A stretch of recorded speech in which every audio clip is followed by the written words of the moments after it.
Dicen los griegos que al principio hacían unas parrandas maravillosas los dioses, pero no quedaban registradas.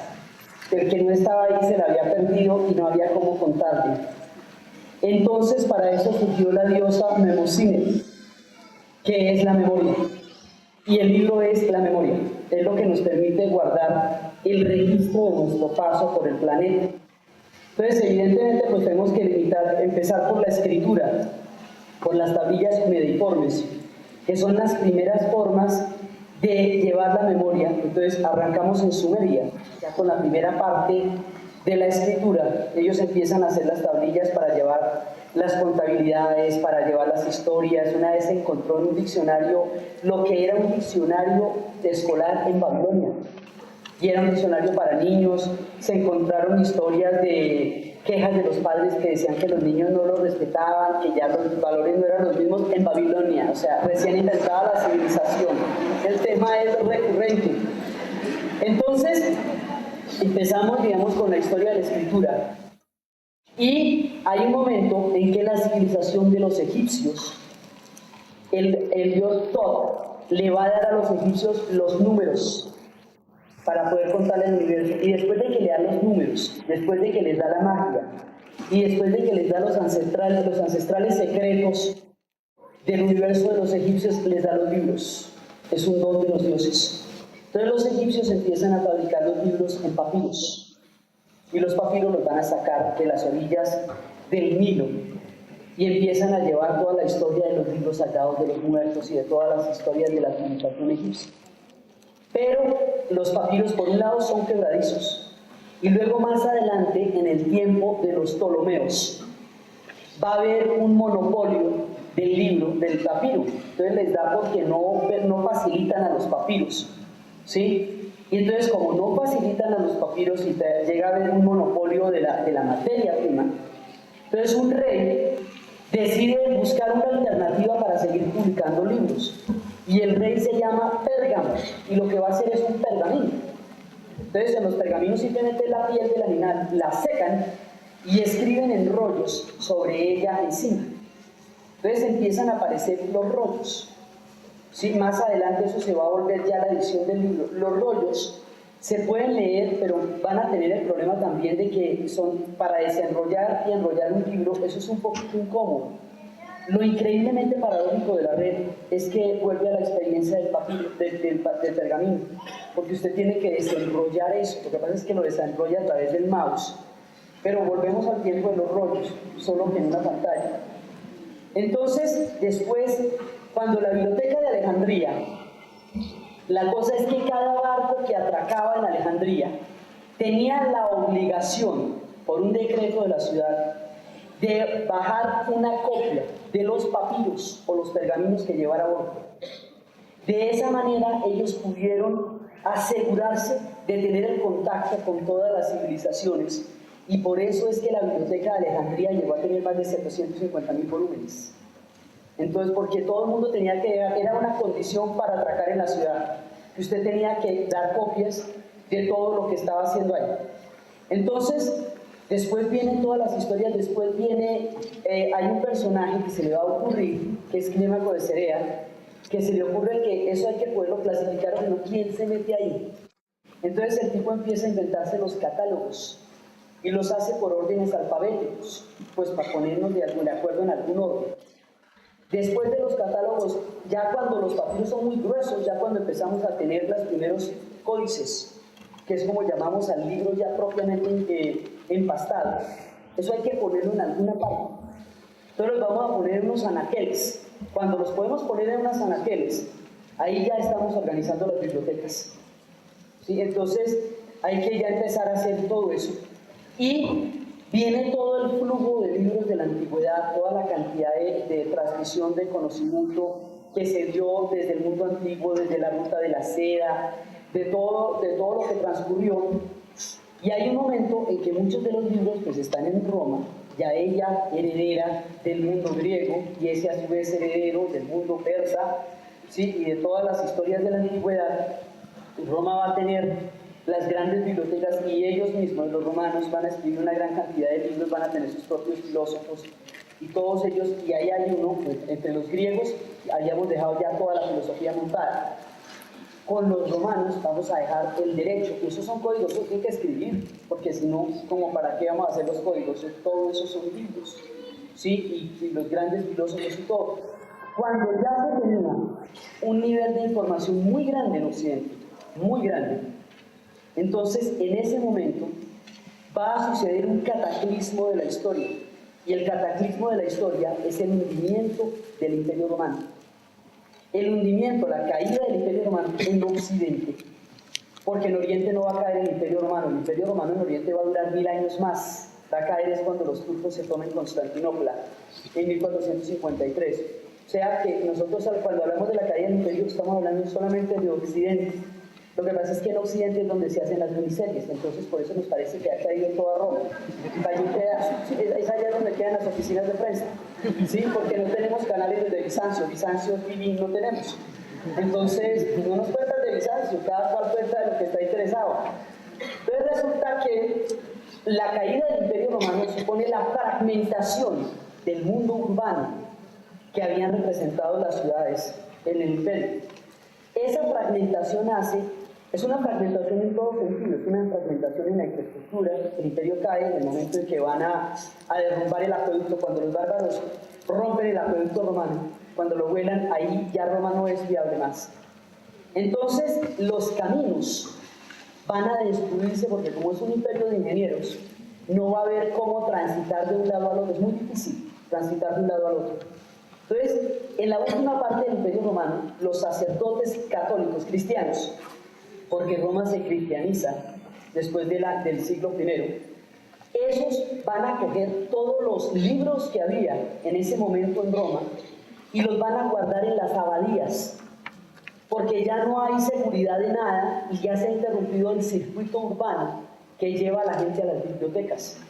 Entonces se van a meter en esas abadías gigantescas y allá van a guardar los libros de la antigüedad. Allá en las abadías los van a copiar y aparece la figura del copista, que es el que se sienta a transcribir un libro caligráficamente para poderlos reproducir dentro de lo que se podía en la época. Entonces la gente del común queda aislada del conocimiento porque el conocimiento está en las abadías. Y dentro de todo el despelote que se produjo en Europa de la Edad Media, cuando todos los pueblos están bajando y están invadiéndose unos sobre otros, hay unos pueblos que están aislados de todo, que son los irlandeses. Los irlandeses quedaron aislados porque en tiempo de los romanos se hizo una muralla a partir de la cual el imperio ya no iba a pagar. Esa se llama la muralla de Adriano, porque ahí empezaban los bosques, la Caledonia, y los romanos, las legiones romanas no se la llevaban bien con los bosques. Entonces, lo que es Escocia, Irlanda y Gales, una parte del país de Gales, van a quedar por fuera del circuito de avance de Roma. De manera que cuando caiga el Imperio Romano, van a quedar por fuera de la destrucción que llevó a la caída del Imperio. Entonces los monjes en Irlanda, en las abadías en Irlanda, van a ser los herederos de una parte importantísima de la cultura de Occidente y la van a poder preservar. Y muchas cosas se saben porque esos monjes las guardaron en las abadías. Entonces, en las abadías de la Europa continental están los monjes encerrados allá en el mundo del conocimiento, que se ha vuelto un mundo totalmente derivativo solamente allá, en las abadías. Es en ese momento y en ese instante cuando Umberto Eco nos sitúa la novela El nombre de la rosa. Y cuenta la historia, además él escribe esa novela porque él es un lingüista y es un semántico y dice que hay un momento en que las cosas solamente se pueden explicar a través de la literatura. Entonces cuenta la novela de una serie de asesinatos que se van a dar en esa época y que William de Baskerville va a la abadía en Italia para averiguar qué es lo que pasa, abadía cuyo nombre aún hoy es sabio mantener en secreto, dice la novela, averiguar qué es lo que pasa. Y encuentra que toda la gente que ha muerto tiene el dedo untado de tinta y la lengua también.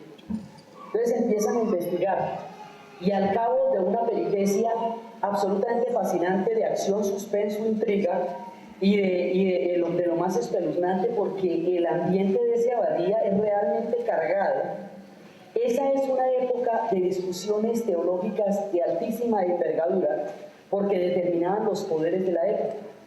Entonces, hay unos que son partidarios de que la iglesia no tenga bienes materiales, que son los franciscanos, y otros que son partidarios de que sí los tenga, que son los conventuales. Entonces, hay unas guerras muy grandes por eso, en un clima tan cargado de cismas políticos y religiosos. Él descubre que hay un texto de Aristóteles, que es el texto de la risa, y que a la gente la están matando para que ese texto no se conozca. Y no se puede conocer el texto porque la risa trae la posibilidad del humor, y el humor es el que le mama gallo al poder. Y cuando usted es capaz de burlarse del poder, el poder empieza a perder la capacidad de intimidación que tiene sobre usted. ¿Sí? Entonces ya, usted, en el momento que usted pueda tomarle el pelo al poder, usted ya ha quedado por fuera del influjo, del miedo que el poder puede traer. Entonces por eso mataban a todo el mundo para que no se conocieran esos textos de Aristóteles. Entonces viene toda la parte de lo que en Europa se llama el medioevo. Pero mientras en Europa están viviendo el medioevo, los árabes están desarrollando las bibliotecas más impresionantes, están desarrollando un mundo de literatura, es el mundo de las 1001 noches. Los árabes son tributarios de los persas, y los persas son una gigantesca civilización a la que le faltan infinita cantidad de miniseries, porque lo que hay que decir de los persas no termina. Entonces ellos van a ser tan grandes en una gran medida por el influjo persa, ¿sí? Y ellos están publicando, están copiando libros, y hay un gran califa que va a soñar, él va a tener un sueño en el cual un hombre muy sabio le habla y le dice cosas que ordenan el universo. Ese hombre sabio es Aristóteles. El tipo se despierta por la mañana e inmediatamente empieza a ordenar las traducciones de Aristóteles del griego al árabe. Y a través de las cruzadas nosotros vamos a tener la traducción de Aristóteles del griego, del árabe al latín, en el califato de Córdoba, en tiempos de Maimónides y Averroes, los grandes filósofos de la civilización de Córdoba. Y por esa vía es que va a llegar Aristóteles a Occidente para determinar todo el edificio de la lógica. Toda la manera como nosotros tenemos estructurado el cerebro para concebir el universo es a través de la lógica de Aristóteles. Entonces, empiezan a hacer contactos los libros, y al final, pero toda la época del medioevo, los libros están mediados por lo que va a ser el cristianismo. Entonces, el cristianismo hace que los libros que contribuyan a la doctrina, que se puedan adaptar a ella y que sirvan para fundamentarla, se conozcan. Y los libros que no, que la contradigan, que hablen de un universo diferente, que tengan otros dioses, ellos los van a considerar éticos o los van a considerar paganos. Esos libros van a quedar ocultos. Entonces, al confinar los libros en las abadías, nos aparece el secreto, los libros prohibidos, los libros que están misteriosos, guardados y ocultos. A finales de la Edad Media, un tipo que se llama Aldo Maguncio va a traducir las obras clásicas de la antigüedad, las va a traducir al latín sin ningún tipo de interpretaciones, sin la interpretación cristiana, es decir, nos va a dar la fuente directa de los libros de la antigüedad en Occidente. Cuando el hombre muere, ponen sobre su tumba los volúmenes que él había traducido, como un homenaje al hombre que nos dio el contacto a través de los libros con la antigüedad.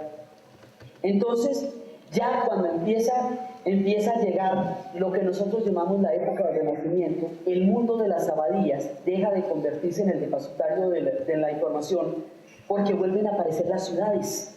Entonces, al volver a aparecer las ciudades, vuelven a aparecer ya empiezan a tenerse contacto entre, ya las abadías dejan de ser las depositarias del conocimiento y otra vez aparecen las universidades y luego aparecen las ciudades, y ya la gente vuelve a tener contacto con eso.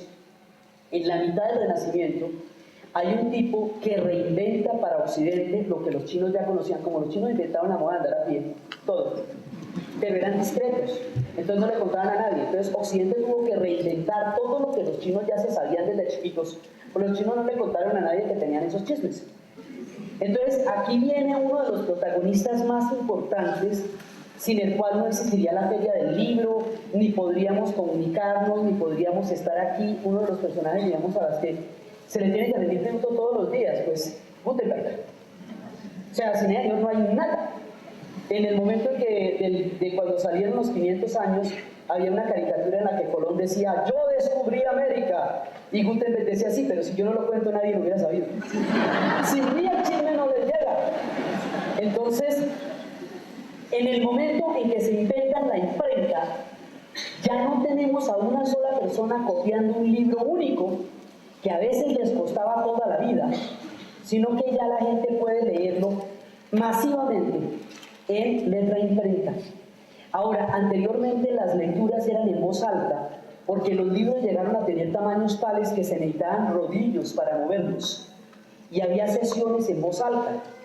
Ahora con la imprenta se nos va, y con el acceso a los libros, se nos va a facilitar un tema que es muy importante. Cuando usted lee un libro en privado, solo usted lo lee. Lo que usted piensa de ese libro, solo usted lo sabe. La manera como usted vaya a utilizar ese libro es asunto solamente suyo. Con la imprenta aparece la privacidad de la lectura del libro, porque yo puedo leer lo que se me dé la gana, y mejor aún, puedo pensar lo que me parezca al respecto de lo que yo leo, ¿sí? Entonces empieza a existir la libertad de pensamiento a través del acceso directo a los libros y a la imprenta, y la libertad de interpretación, porque durante la Edad Media a mí me tocaba, si llegara yo a conseguir mis libros de esos, me tocaba la interpretación que había hecho el cristianismo al respecto, y no podía yo acceder a la fuente original. Con la imprenta ahora sí ya podemos. Y es por eso que Lutero va a hacer una revolución muy grande cuando traduzca la Biblia al alemán. Acuña el alemán como idioma, primero. Y segundo, cuando él imprime las 90 tesis, es cuando desata el proceso histórico que se conoce como la Reforma, que sería una ruptura profunda entre la iglesia católica y la iglesia protestante, que va a determinar la historia de todos los pueblos nórdicos que se van a volver protestantes. Entonces ya ahí tenemos cómo podernos manejar con los libros, ¿sí? Pero entonces ahí se nos aparecen también las prohibiciones, porque como todo el mundo puede leer, ya mucha gente puede leer lo que se le dé la gana, entonces hay que empezar empieza la censura sobre los libros, porque el libro también está relacionado con el poder, ¿sí? El libro también puede confrontar poderes, puede transformar mentalidades y puede amenazar órdenes y regímenes históricos. Entonces los libros siempre han estado acechados por la censura desde mucho tiempo atrás, porque son capaces de cuestionar formas únicas de creer el mundo. Entonces, cuando va pasando eso, llega el momento de la Ilustración en Francia, cuando la gente del pensamiento de la Ilustración, cuando Voltaire, Diderot, Montesquieu, todos los pensadores van a llevar la razón del mundo, del cosmos, que habían diseñado Kepler, Copérnico y Galileo, a la vida cotidiana de la ley, y lo van a convertir en derechos, y lo van a convertir en derechos para los seres humanos, para los hombres, los derechos humanos. Se ponen a echarle cabeza y dicen, estos derechos, si la gente no conoce los contenidos de estos derechos, no los puede ejercer. Si la gente no tiene acceso a la información que significan los derechos, serían letra muerta. Entonces vamos a hacer que toda la información del conocimiento que poseemos hasta ahora se pueda compendiar en un solo